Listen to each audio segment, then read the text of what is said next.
खाई अके मुंह छिपाई ही त तब पता चली जब वोट गिनाई।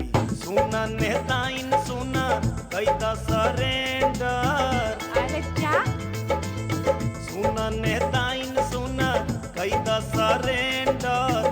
जीतब त तोहके दे दे दारू के टेंडर। नहीं तो खड़े उठवा लूंगा जमानत जब्त करा दूंगा। जमानत जब्त करा दूंगा।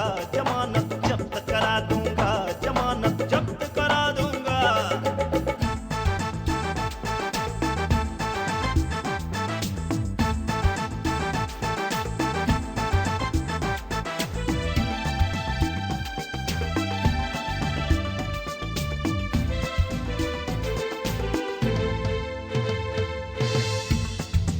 अरे तोहार असली काम तक गुंडा कर दिया। तू झूठे ही राजनीति में आयल बड़ा। गुंडा कर दी करवावेला जब जब कुर्सी तू पावेला। गुंडन का फौज तोहरे संगे तू गुंडा राज चलावेला। गुंडा गर्दी करवावेला जब जब कुर्सी तू पावेला। गुंडन का फौज तोहरे संगे तू गुंडा राज चलावेला। ई गुंडा राज बोला कई दिन चलेगा। बोला बोला ए ई गुंडा राज बोला कई दिन चलेगा। जनता के एदा मारी ठगे न पैबा। मुहे में करी खा लगा दूंगी जमानत जब्त करा दूंगी। जमानत जब्त करा दूंगी। जमानत जब्त करा दूंगी। जमानत जब्त करा दूंगी।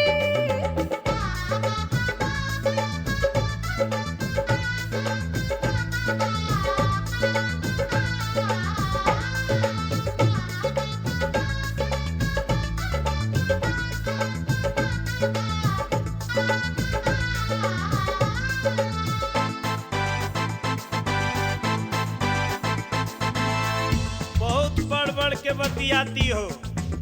घबराओ मत बहुत जल्दी ठंडा कर देंगे रे तुमको। तू अवैध कब्जा करवा के मनमाना राज चलाती हो। गुंडी हो करके हमरा पे झूठे इल्जाम लगाती हो। तू अवैध कब्जा करवा के मनमाना राज चलाती हो। गुंडी हो करके हमरा पे झूठे इल्जाम लगाती हो। उलझोगी हमसे राजनीति के खेल में। उलझोगी हमसे राजनीति के खेल में। सत्ता में आने तो भेजूंगा जेल में। तेरे पे चोंच बिठवा दूंगा। जमानत जब्त करा दूंगा। जमानत जब्त करा दूंगा। जमानत जब्त करा दूंगा। जमानत जब्त करा दूंगा।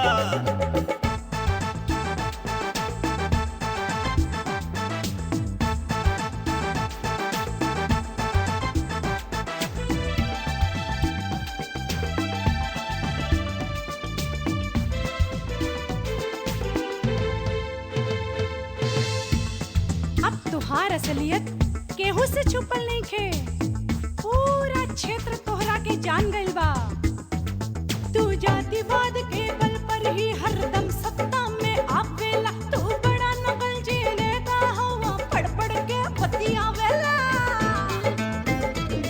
तू जातिवाद के बल पर ही हरदम सत्ता में आवेला। तू बड़ा नकलची नेता हवा पढ़ पढ़ के बतियावेला।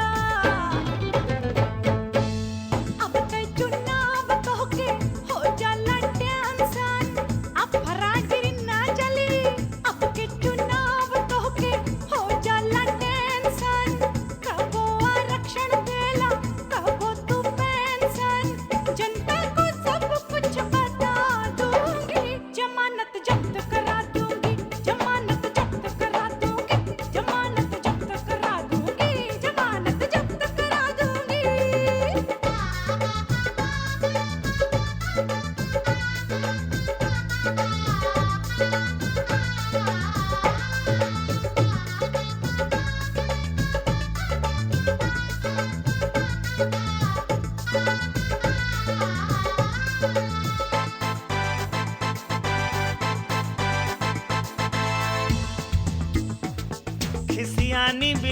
खम्भा नोचती है। अरे तुम ये काहे नहीं सोचती है, तू जिकरे बल पर जीते लू, जीते ना दी है तोहरा के उन करने ता, अब हम हई ऊ उठवा दी है हमरा के। तू जिकरे बल पर जीते लू, जीते ना दी है तोहरा के उन करने ता, अब हम हई ऊ उठवा दी है हमरा के। एह बेरी वोट सुना जहिया गिनाई, एह बेरी वोट सुना जहिया गिनाई, पीछे के फाटक से तू भगबुला जाई, नामो निशान मिटवा दूंगा, जमानत जब्त करा दूंगा।